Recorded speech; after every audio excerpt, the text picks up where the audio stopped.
السلام عليكم ورحمة الله وبركاته. ازيكم يا حبايبي؟ عاملين ايه؟ يا رب تكونوا بخير وبأحسن حال ان شاء الله. النهاردة يا حبايبي معانا فيديو جديد كده، عازمين الحبايب ربنا يخليهم يا رب، ما يحرمناش منهم، ما يحرمناش من دخلتهم كده يا رب دايما.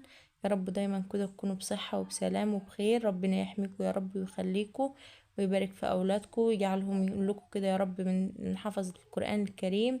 ربنا يسترها معاكم ومع المسلمين أجمعين، وانصر أهل فلسطين وانصرهم يا رب دايما كده على من يعاديهم. احنا متعودين يا حبايبي كده قبل ما بنبدأ أي حاجة بنصلي على النبي، لازم نصلي على النبي كده واحنا بنعمل أي حاجة عشان ربنا يبارك لنا في اللي احنا بنعمله. اللهم صلي وسلم وبارك على سيدنا محمد. ألا بذكر الله تطمئن القلوب. وحشتوني والله يا حبايبي وبتوحشوني كل فيديو بيعدي كده. ربنا يخليكم ليا وما يحرمنيش منكم، ما يحرمنيش من تعليقاتكم الجميلة. النهارده كده يا حبايبي عازمين حبايب اهوت، وهنعمل في يعني في نص الموجودين عايزين مخروطة وفي نصهم عايزين مبروم. قلت لا، هنعمل الاتنين علشان خاطر ما نزعلش حد.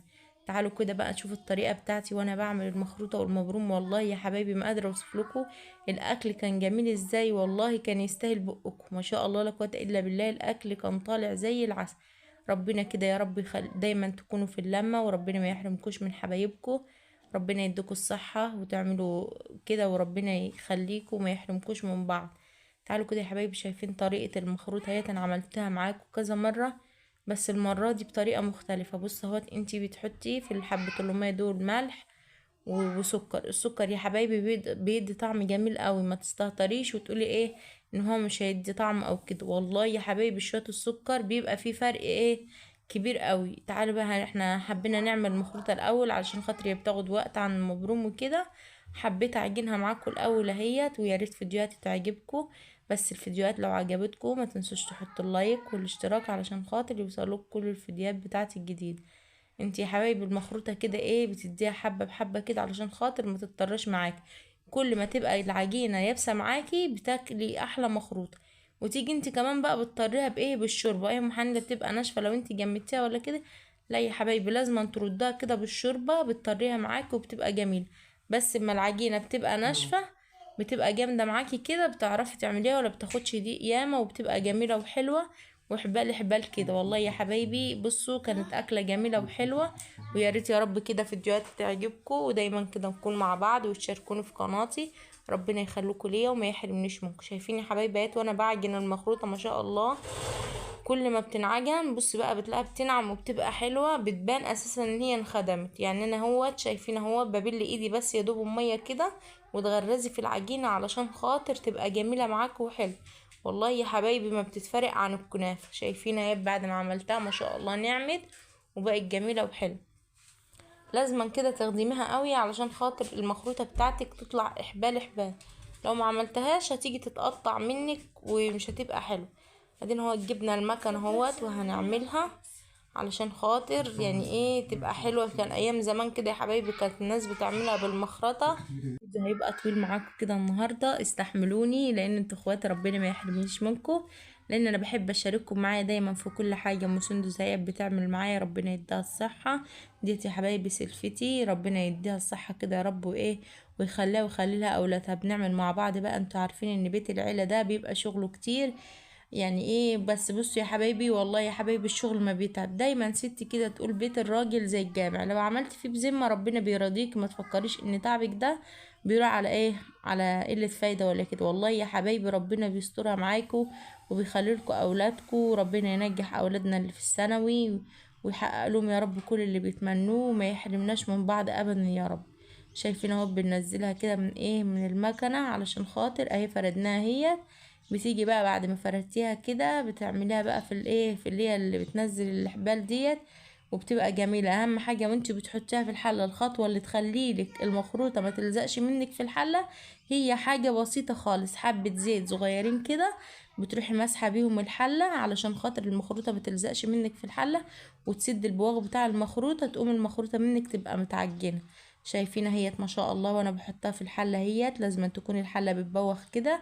ما تنفعش تحط المخروطة لما تكون الحلة بتبوخ.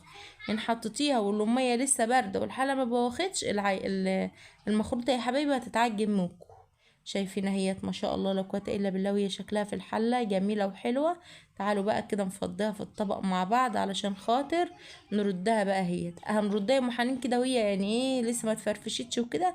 لازما يا حبايبي اول ما تفضيها من الحله كده تفرفشيها، ما تخليش حاجه لازقه ببعضيها علشان خاطر ما تتعجنش منك وانت بتحطي الشرب.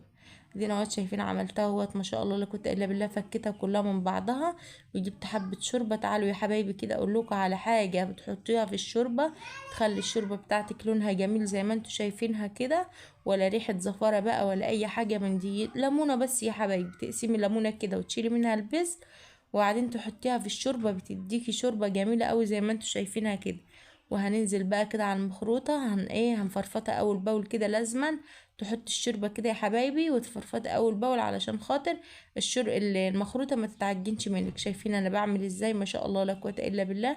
لازم تفككي كده اول باول علشان خاطر المخروطه ما تتعجنش منك. ويا ريت يا رب كده الفيديو يعجبكم وتستفادوا منه ان شاء الله. كل اللي هيتفرج على الفيديو هيستفاد منه كتير يعني والله. ربنا يحميكم ويخلي لكم اولادكم يا رب، ويحبب فيكم خلقه. ربنا يسترها معانا ومع المسلمين اجمعين وينصر اهل فلسطين. شايفين اهو يا حبايبي خلصناها اهوت عمايل، حطينا عليها الشوربه وهنولع تاني عليها النار علشان خاطر تبوغ بقى. وبعد كده بقى هنحط عليها السمن. لازما يا حبايبي كده المخروطه تبوخ علشان خاطر تشرب الشوربه اللي احنا حطيناها ديت، وبتزيد بقى وما شاء الله وبتبقى جميل. تعالوا عبال ما المخروطه كده تبوخ، ولازم تغطيها يا حبايبي بحته قماشه تكون نضيفه عندك كده تحطيها عليها عشان البخار اللي بيطلع ما ينزلش على المخروطه تاني يعجنها. تعالوا بقى نعمل حبه لسان عصفور مع بعض علشان اي حاجه يعني مبروم او مخروطه متعودين هنا بنعمل معاهم لسان العصفور. لازما كده حاجه تبلع وسلطه. تعالوا بقى نحمر شويه لسان العصفور مع بعض. والله يا حبايبي عندنا كده لسان العصفور فيه سايب وفيه اكياس. احنا بنحب اللي هو سايب ده، بيبقى جميل وحلو وبيبقى طعمه حلو. هنحمر اهوت حبة لسان عصفور مع بعض لحد ما ياخد اللون الدهبي كده زي ما انتوا شايفين. وهنزوده، ولازما كده بنزوده ياما علشان خاطر يبقى بنشرب زي يعني زي شوربة كده. بس لما بيكون فيه لسان عصفور بيبقى جميل قوي. تعالوا بقى كده شوفوا شكل المخروطة بعد ما غرفناها اهوت ما شاء الله لا قوة الا بالله، طالعة جميلة وزي العسل. احنا يا حبايبي عاملين مبروم ومخروطة علشان تبقى تشكيلة جميلة كده. ويا ريت كده يا رب الفيديو يعجبكم، وما تنسوش تحطوا اللايك والاشتراك علشان خاطر يوصلكم كل الفيديوهات بتاعتي الجديدة. بحبكم في الله وبحب اشارككم دايما معايا في كل حاجة. ربنا ما يحرمنيش منكم، ما يحرمنيش من تعليقاتكم الجميلة. يا رب دايما كده نكون في اللم. اهوت انا حبيت اصور لكم في نص العمل كده علشان ما تزهقوش، عشان اوريكم الطريقه عشان تكملوا الفيديو. هنعمل بقى المبروم. تعالوا بقى نعمل المبروم كده. انا وريتكم شكل الاكل علشان تكملوا الفيديو وتطمنوا ان انا يعني كلامي انا دايما كله بيبقى موثوق فيه علشان خاطر ما بكدبش عليكم كده. اهوت يا حبايبي اهوت قعدنا نبرم في المبروم اهوت ما شاء الله لا قوه الا بالله. لازم تبرم المبروم حلو لحد ما لونه يصفر معاكي علشان خاطر يبقى جميل ويشرب الشوربه ويزيد معاك ويبقى حلو. عندنا يا حبايبي كده هنا ربنا يخليهم يا رب ما يحرمنيش منهم، بيحبونا انا دايما كده اللي انا اعمل الاكل، الا ام حنين هي اللي تعمل الاكل. ربنا يخليها برضو سلفتي بتعمل معايا، بس عشان هي يا حبايبي حامل ما برضاش اتقل عليها قوي. ربنا يقومها بالسلامه كده ويسترها معانا ومع المسلمين اجمعين. شايفين اهوت المنظر يا حبايبي اهوت ما شاء الله. شايفين اهوت ماشيين مع بعض كده خطوه بخطوه علشان خاطر نبقى يعني في يعني في كل العمايل ابقى موجوده معاكم. شايفين اهوت المبروم اهوت ما شاء الله اصفر وبقى جميل. هننزله بقى عندنا كده يا حبايبي حاجه اسمها الغربال بننزل بيه المبروم. تعالوا بقى نشوف كده هننزله مع بعض ازاي علشان خاطر يبقى متفك كله من بعضه ويبقى جميل وحلو. شايفين اهوت واحنا بننزل المبروم ما شاء الله لا قوه الا بالله. لازم تنزليه كده علشان خاطر ما يبقاش فيه الكلاكيع ديت، ما ينفعش تعمليه هو كده. وبعد ما نخلص كده برضو بنكون بقى خلصنا حلة البخار مكان المخروطة هنعمل فيها المبروم. دايما يا حبايبي كده اتأكدوا ان الحلة بتاعة البخار يكون فيها مية علشان خاطر ما تنشفش منك وتبقى ممكن تتحرق منك وكده. لا احنا مش عايزين كده. وشايفين ما شاء الله يا حبايبي احنا عاملين بنعمل المبروم والمخروطة والفراخ في حله واحده. ازاي يا ام حنين؟ يعني بنكون حاطين الفراخ تحت، ويكون اهوت حاطين عليها ايه المصفى بتاعه المبروم، هنحطها في ايه بتدي طعم جميل قوي، بتبقى حلو. البخار كده بيطلع بتاع الفراخ على المبروم بيبقى جميل قوي. بس اهم حاجه ما تملوش الحله ميه علشان خاطر ما المبروم ما يتعجنش منك، والميه تبقى قريبه منه كده، المبروم يضطر منك وكده. وتقولي يا ام حنين انت كلامك كله مش موثوق فيه ولا كده؟ لا. بس اهم حاجه لو وصلتوا معايا لحد هنا ما تنسوش اللايك والاشتراك علشان خاطر يوصلكوا كل الفيديوهات بتاعتي الجديده. شايفين يا حبايبي ما شاء الله اهوت انا مغطياه. شايفين الحله كانت بتبوخ قدامكم ازاي اهوت ما شاء الله. لازم علشان تعرفي كده ان المبروم طاب تروحي يعني ايه تعملي بايدك كده لما تلاقي المبروم بيطبل معاكي كده او المخروطه، تعرفي كده ان هو طاب. شايفين ما شاء الله نازل اهوت الحب بتاعه مظبوط، ومش مش اللي هو ملان قوي ولا دقيق ولا كده. شايفين اهوت ما شاء الله لا قوه الا بالله. واحنا بننزله كده من الغربال نزل معانا جميل اهوت زي ما انتوا شايفين. وهنعمل برضو زي ما احنا عملنا المخروطه. هتعملي ايه يا ام حنين؟ هنجيب حبه شوربه برضو وهنبس بيها، هنعمل بها المبروم برضو علشان خاطر ايه يبقى المبروم بتاعك شارب الشوربه كده ويكون جميل. لو عملتيه زي ما هو كده وما كترتيش الشوربه هيبقى ناشف معاكي ومش هتعرفي تاكليه. احنا عندنا يا حبايبي كده في المنوفيه متعودين احنا بناكل المبروم والمخروطه ده بفراخ يعني وكده. في ناس تانية بتحبه بسكر وحاجات من دي، لا احنا ما بنحبش كده. شايفين اهوت ما شاء الله لا قوه الا بالله. بعد ما نزلته كله ما شاء الله شايفينه حب قدامكم اهوت ما فيش واحده ماسكه في التانية. تعالوا بقى نحط عليه الشوربه مع بعض وهتشوفوا منظره جميل ازاي بعد ما طاب. ويا ريت يا رب فيديوهاتي تعجبكم. بس الفيديوهات لو عجبتكم اهم حاجه بس ما تنسوش تحطوا له اللايك والاشتراك، واسمعوا بس كده الفيديو للاخر وهو هيعجبكم قوي. شايفين اهو جبنا حبه شوربه تانيين اهمت للمبروم. شايفين اهو بتعملي ازاي بايدك علشان خاطر يبقى المبروم كله شارب الشرب. وهترجعي تاني بقى بعد ما تعملي كده تفلفلي بقى في المبروم كده علشان خاطر يبقى حلو معاكي. وبصي يعني ايه شارب الشرب كله مظبوط، يبقى المبروم كله مساء واحد علشان خاطر ما يبقاش فيه شويه ناشفين وشويه ايه طري او كده. لازم تظبطي الحاجه علشان خاطر الحاجه تطلع منكم ايه حلو. انا عارفه كمان ان انتوا بتعملوا احسن مني كمان، لان انا بحب اشارككم دايما معايا في كل حاجه. ربنا ما يحرمنيش منكم، ما يحرمنيش من تعليقاتكم الجميله دايما كده. بحب اشارككم معايا في كل حاجه. شايفين بتيجي بقى يا حبايبي انت بتبقي شايفه المبروم شويه صغيرين خالص في الحله. هتيجي بقى بعد ما تحط عليهم الشوربه ديت ما شاء الله لو نص الحله هيملوا الحله معاكي. اما بيكون يا حبايبي مبروم حلو ومخدوم حلو وبيبقى بيزيد معاكي. مش كده بتلاقي الشويه اللي انت حطاهم هماهم زي ما هم. لما بتكوني عاملاها مظبوط بيكون معاكي زي يزيد في الحله وبيبقى حلو. شايفين اهوت ما شاء الله. هم انتوا شايفينهم كانوا الاول في الحله كانوا نص الحله. تعالوا بقى نشوفهم مع بعض كده بعد ما حطيناهم ما شاء الله في الحله هم. الحله اتملت وما شاء الله بقى جميل وحلو بيزيد قوي يا حبايبي.